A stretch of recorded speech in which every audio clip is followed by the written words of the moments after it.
नमस्कार, आप देख रहे हैं आर पब्लिक न्यूज भारत। मैं हूं आपके साथ रिंकी बाजपेयी। महाराष्ट्र के चंद्रपुर शहर के श्यामा प्रसाद मुखर्जी वाचनालय में 8 जनवरी की पूर्व संध्या पर चंद्रपुर गढ़चिरौली संपादक पत्रकार संघ द्वारा पत्रकार दिन पर उत्कृष्ट कार्य करने वाले मानरों को सम्मानित किया गया।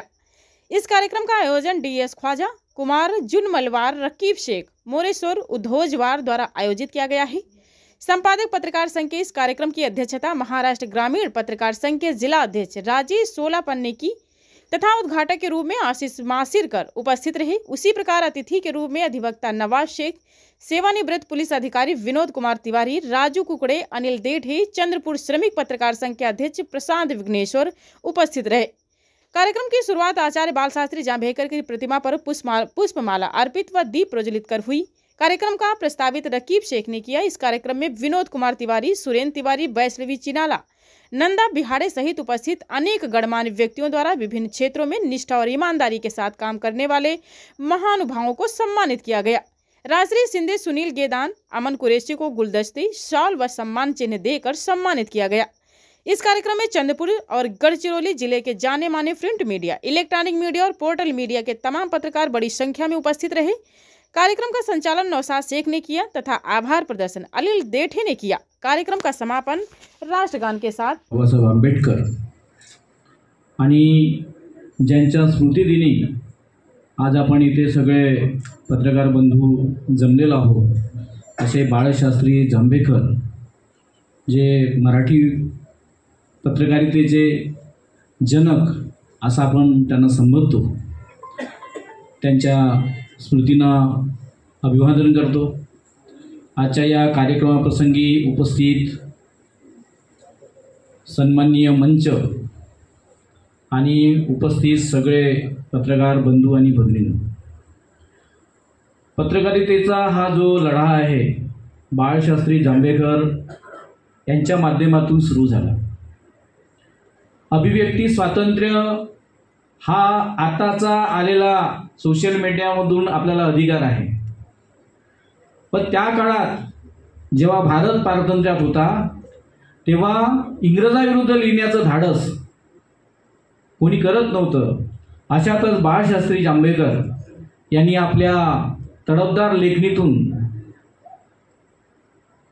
इंग्रजांचा जो अत्याचार आहे, इंग्रजांच्या ज्या चुका आहेत, त्यांच्या ज्या काही दडपशाही आहे त्याच्या विरोधामध्ये आवाज उचलला आणि त्याच्यामुळं खऱ्या अर्थानं या महाराष्ट्रामध्ये जनसमुदायामध्ये एक काहीतरी वेगळी गोष्ट, आपल्या हक्काची गोष्ट आपल्याला समजायला लागली, कारण आपलं मत कुणीतरी मांडत आहे।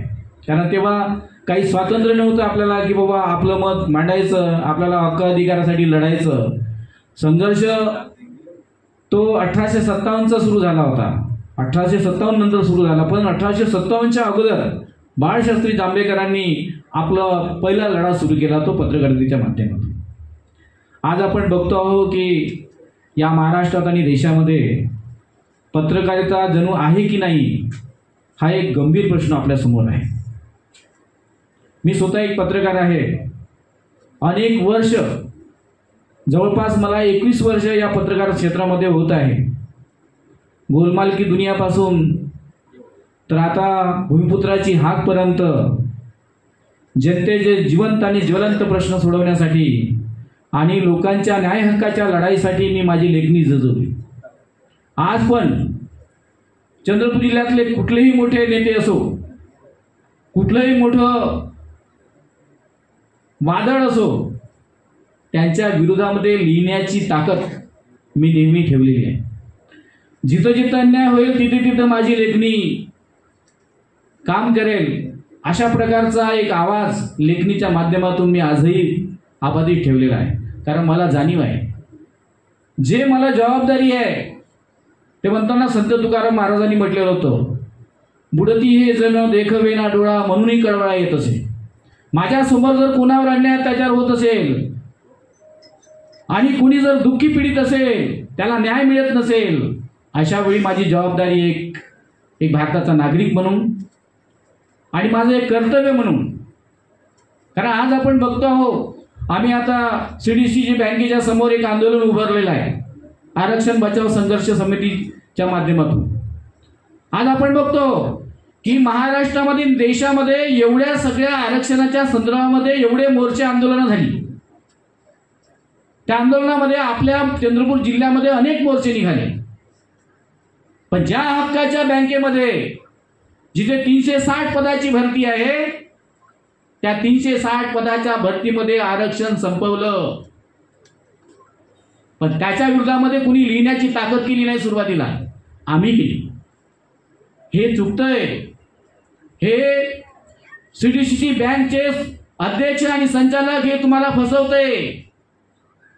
अरे जेव्हा पहिलं अगोदरच तुमच्याकडून पैसे घेतलेले आहेत आणि तेच लोक त्या बँकेमध्ये नोकरीवर लागणार आहेत, मग 31,000 विद्यार्थ्यांना 560 रुपये ते फीज, ते 50 रुपये ऑनलाईनची फीज, आणि मग कुणाचा कुणाचा पुणेमध्ये नंबर, कुणाचा नागपूरमध्ये, कुणाचा नाशिकमध्ये, कुणाचा औरंगाबादमध्ये, लातूरमध्ये.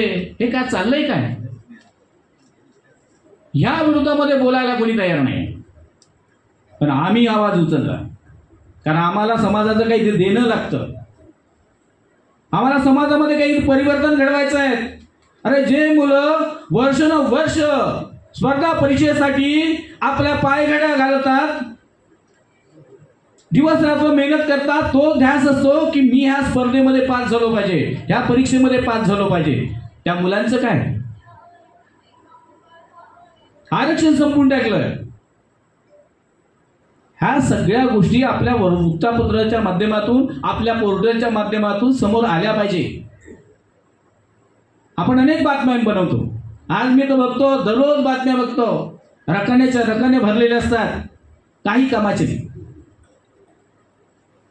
अरे जे ज्वलंत आहे, आता आपल्याला जे आवश्यक आहे ते लिहायचं, समाज परिवर्तन घडवायचं, जे चुकतंय ना तिथं ते दाखवलं पाहिजे. तीच खरी पत्र